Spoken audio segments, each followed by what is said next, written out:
In a world where quick riches tempt us at every corner, there emerges a timeless classic. A voice whispering wisdom from the past, urging us to think, reflect, and act with purpose. What if I told you that the path to genuine wealth might not be as treacherous as you've imagined? That's right. We're delving into the book, The Intelligent Investor, by Benjamin Graham, the Bible of investing. Ready to crack open the secrets, the essence of value investing. Imagine being amidst a colorful carnival. There's music, laughter, games of chance, and stalls selling trinkets at every conceivable price. Now, amidst this cacophony, you possess a magical lens that lets you see the true value of things, not just what's on the price tag. This, my friends, is the essence of value investing. Value investing isn't just about finding stocks at cheap prices. No, it's far more profound. It's a treasure hunt for stocks that the market has undervalued. It's about separating the grain from the chaff, discerning intrinsic value from market price. While the world chases after glittering mirages, a value investor, much like an archaeologist, sifts patiently through the sands of time, looking for gems overlooked by others.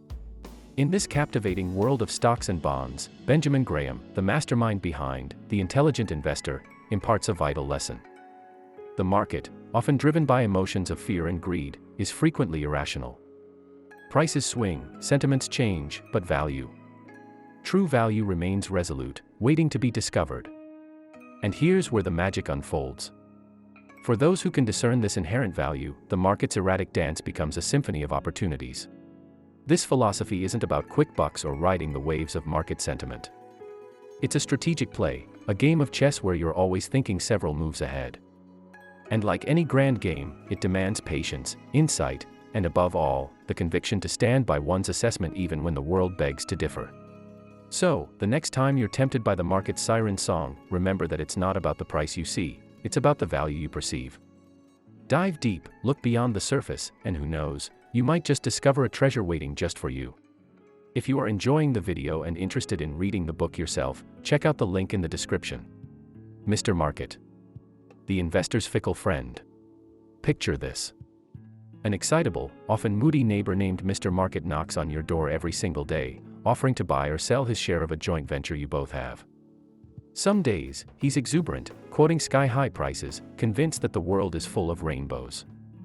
On other days, he's deeply pessimistic, ready to sell his stake for peanuts, believing that the sky is about to fall. Now, if you're like most of us, you'd think Mr. Market is a tad eccentric, right? But herein lies the genius of Benjamin Graham's analogy. Mr. Market represents the stock market in all its whimsical glory.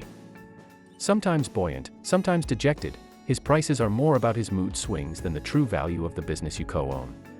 As an investor, you have two choices: get swayed by Mr. Market's daily theatrics or use his moodiness to your advantage. When he's overly optimistic, it might be a golden opportunity to sell. When he's drowning in despair, maybe it's the perfect time to buy. But remember, while it's fun to watch his roller coaster of emotions, you should never let it dictate your sense of the venture's actual worth. Graham's allegory serves as a timeless reminder that the market, with all its noise and tantrums, is there to serve you, not to guide you. Your compass should always be the intrinsic value of your investment, not the fleeting sentiments of an erratic Mr. Market. In the grand theater of investing, while Mr. Market can be a source of entertainment, even a beneficial partner at times, your success hinges on your ability to differentiate between his dramatic performances and the real, underlying story of value. So, will you dance to Mr. Market's tunes, or will you make him dance to yours? The defensive versus the enterprising investor. In the realm of investing, there are two protagonists, distinct in their approaches, yet driven by a common goal: to grow wealth. Imagine, if you will, two characters from a classic tale, the tortoise and the hare, each representing Benjamin Graham's vision of the defensive and the enterprising investor. The defensive investor, much like our wise old tortoise, seeks a steady path. He's not about flashy stocks or overnight success. No, this investor's mantra is safety and freedom from effort. Picture someone buying robust, stable stocks and then simply letting them simmer, with occasional check-ins. He avoids high flyers. Instead, he's drawn to companies with a consistent history, much like choosing a time-tested path over a potentially perilous shortcut. Then, there's the enterprising investor, our energetic hare. He's willing to devote time and effort, chasing the promise of higher returns. He scrutinizes stocks, delves into balance sheets, and is always on the lookout for underappreciated gems. This pursuit isn't just about profit, it's a passion, a thrilling game of treasure hunting in the vast financial wilderness. But remember, with potentially higher rewards come increased risks. Our hare must be nimble, knowledgeable, and ever vigilant. Graham never really says one approach is superior to the other. Instead, he presents them as choices, urging investors to introspect and decide, are you the tortoise, valuing consistency and safety? Or are you the adventurous hare, ready to invest energy for potentially greater rewards? Whichever path you choose, remember that in the grand tale of investing, it's not just about reaching the finish line, but also understanding and enjoying the journey itself. So, dear investor, are you ready to pick your protagonist? Margin of safety. The golden rule. Picture yourself on a rickety old bridge, high above a canyon. The boards creak under your feet, the wind howls, and you're not certain it'll hold. Now imagine a sturdier bridge, with reinforced steel and concrete, standing tall against the elements. Which one would you trust your life to? In Benjamin Graham's world of investing, the concept of the margin of safety is akin to choosing that sturdy bridge. It's about ensuring you have a cushion, a buffer against errors and the unpredictable twists of the financial world. When you invest in stocks, you're essentially predicting a future, which, let's admit, can be as changeable as the weather.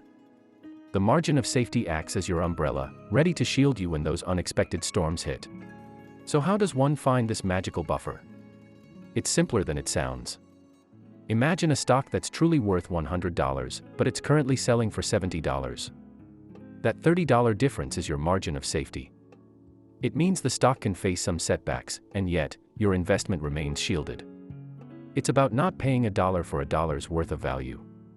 It's about finding bargains, about being a bit skeptical of the current market price and demanding more for your money. Graham believed this principle to be the secret sauce, the elixir of successful investing. It's not just about being smart in selecting stocks, but also being safe.